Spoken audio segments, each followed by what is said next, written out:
नमस्कार, news state देख रहे हैं आप और खबर 2 बजे लेकर मैं आपके साथ आशीष पांडे। बुलेटिन की शुरुआत करते हैं बड़ी खबर से। बागेश्वर उपचुनाव में बीजेपी की जीत, बड़ी खबर आपको बता रहे हैं। बीजेपी प्रत्याशी पार्वती दास की जीत हुई है। कांग्रेस प्रत्याशी बसंत कुमार को पार्वती दास ने हरा दिया है। जनता ने बीजेपी को आशीर्वाद दिया है। बीजेपी पर एक बार फिर भरोसा जताया है। जनता ने बीजेपी को समर्थन दिया। सीएम धामी ने यह बात कही, बागेश्वर की जीत को मात्र शक्ति की जीत बताया है। ये जीत चंदन रामदास जी को श्रद्धांजलि है।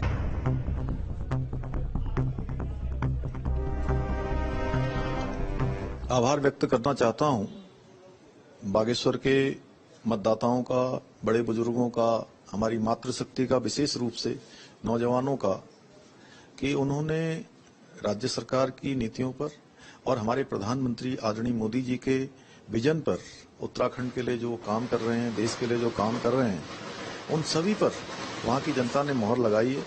मैं पार्वती दास जी को बधाई देना चाहता हूं और साथ में ये जीत चंदन रामदास जी को श्रद्धांजलि है। उनके रुके हुए कामों को, उनके लगाए हुए प्रस्तावों को, उनके सपनों को हम पूरा करेंगे। मैं बागेश्वर की जनता को फिर एक बार से बहुत बधाई देता हूं कि उन्होंने हमारे प्रधानमंत्री आदरणीय मोदी जी की जो नीतियां आज देश के अंदर चल रही हैं, उत्तराखंड के अंदर जो अनेकों काम चल रहे हैं, उन पर उन्होंने अपना समर्थन दिया, अपना आशीर्वाद दिया है। हम आश्वस्त करते हैं कि हर प्रकार से हम उनकी अपेक्षाओं पर खरे उतरेंगे।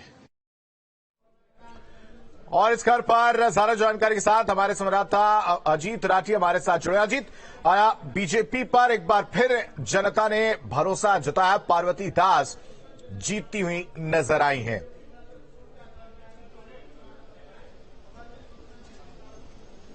जी बिल्कुल, देखिए बागेश्वर की घोषणा होना बाकी है। बाकी पार्टी चुनाव जीत गई है। भारतीय जनता पार्टी के प्रत्याशी पार्वती दास चुनाव जीत चुकी हैं तकरीबन 2500 से भी ज्यादा मतों से।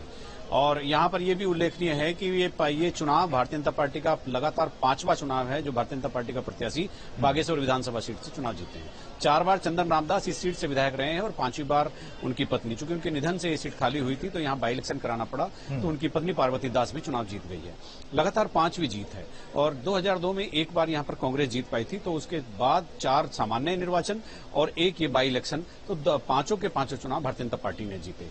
एक बात जरूर यह है कि मुख्यमंत्री के बाद के 2 दिन डेरा डाल देने के बाद वहां पर कुछ चीजें, माहौल और बदला। मुख्यमंत्री लगातार वहां कैंप करते रहे और लगातार जो यूथ और महिलाएं हैं उनको फोकस करने का काम किया। महिलाओं का जो 64% के आसपास मतदान रहा और जबकि पुरुषों का मतदान 47% था। तो भारतीय जनता पार्टी पहले ही इस दिन से इसको अपने पक्ष में मानकर चल रही थी कि 64% महिलाओं का मतदान रहा है, तो इस मामले में ये उनको थोड़ा एडवांटेज मिल सकता है भारतीय जनता पार्टी को, क्योंकि महिलाएं जो हैं मोदी जी के नाम पर ज्यादा वोट करती हैं, ऐसा राजनीतिक विश्लेषक मानते हैं। और ये चुनाव की ये जो जीत है, ये जो लोकसभा चुनाव 2024 से ठीक पहले यहाँ के भाजपा के कार्यकर्ताओं के लिए बूस्टर डोज का काम करने वाली है, ऐसा भाजपा नेताओं का कहना है। मुख्यमंत्री पुष्कर सिंह धामी के लिए भी एक प्रतिष्ठा की बात थी और वहां के जो इलेक्शन इंचार्ज मिनिस्टर थे सौरभ बहुगुणा, उनके लिए भी एक प्रतिष्ठा का सवाल बन गया था। और प्रदेश अध्यक्ष, चूंकि पहली बार उनके अध्यक्षता में कोई एक चुनाव हो रहा था महेंद्र भट्ट के, तो उनके लिए भी ये पूरी की पूरी स्थिति इज्जत से जुड़ गई थी।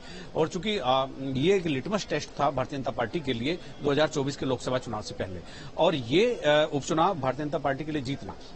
लेकिन एक इसका दूसरा पहलू भी है, और दूसरा पहलू यह है कि मार्जिन बहुत कम है।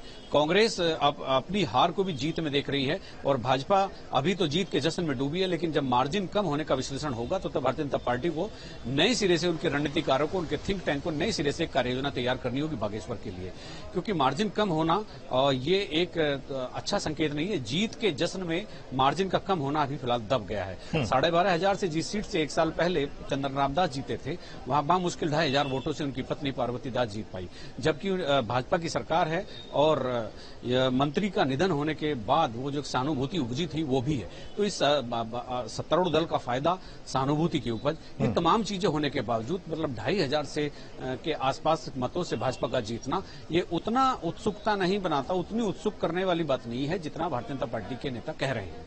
क्योंकि ये एक देखना होगा, चूंकि जब 2024 में लोकसभा चुनाव होगा तो उसमें किस तरह की स्थिति रहेगी, और मार्जिन अगर लगातार कम हुआ है तो इसका विश्लेषण, इसका आत्ममंथन करने की जरूरत भारतीय जनता पार्टी को पक्का पड़ेगी। और चूंकि जीत तो जीत होती है, चाहे 2 वोटों से जीते चाहे 200 वोटों से जीते, लेकिन फिलहाल भाजपा बिल्कुल फ्रंट फुट पर दिख रही है। जी ठीक है जी, तमाम जानकारी के लिए आपका बेहद शुक्रिया। तो बागेश्वर उपचुनाव का रिजल्ट जो है वो सामने आ चुका है।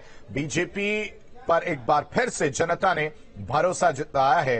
पार्वती दास बीजेपी से जीतती हुई नजर आई है। जैसे मैंने आपको बताया कि 3 पार्टियां मिलकर हमारे खिलाफ चुनाव लड़ी हैं और फिर भी हम इस चुनाव को जीत के आए हैं। तो कहीं ना कहीं बागेश्वर की जनता ने एक रुझान दे दिया है पर 24 के लिए भी कि जब 24 में चुनाव होगा तो स्पष्ट रूप से 5 सीटें लोकसभा की भारतीय जनता पार्टी उत्तराखंड में जीतेगी। देखिए, जो लोगों का मन था वो साफ हो चुका है कि भारतीय जनता पार्टी के पक्ष में लोगों का रुझान था। जैसे आपने बोला कि फाइट अच्छी दी है कि अगर आप हिस्ट्री उठाएंगे तो 1-to-1 फाइट में पिछली बार भी 2002 में जब 1-to-1 फाइट हुई थी उसमें कांग्रेस का प्रत्याशी भारतीय जनता पार्टी से जीता था। तो एक लोगों के दिल में ये उम्मीद थी कि 1-to-1 फाइट हो रही है, इंडिया के ब्लॉक के सारे पार्टी एक साथ मिलकर चुनाव लड़ रहे हैं तो ये क्लोज इलेक्शन होगा। लेकिन हमने इस चुनाव को जीत के ये साबित किया है कि भारतीय जनता पार्टी के रीति नीति पे, माननीय मोदी जी के नेतृत्व पे और माननीय पुष्कर सिंह धामी जी के किए गए कामों को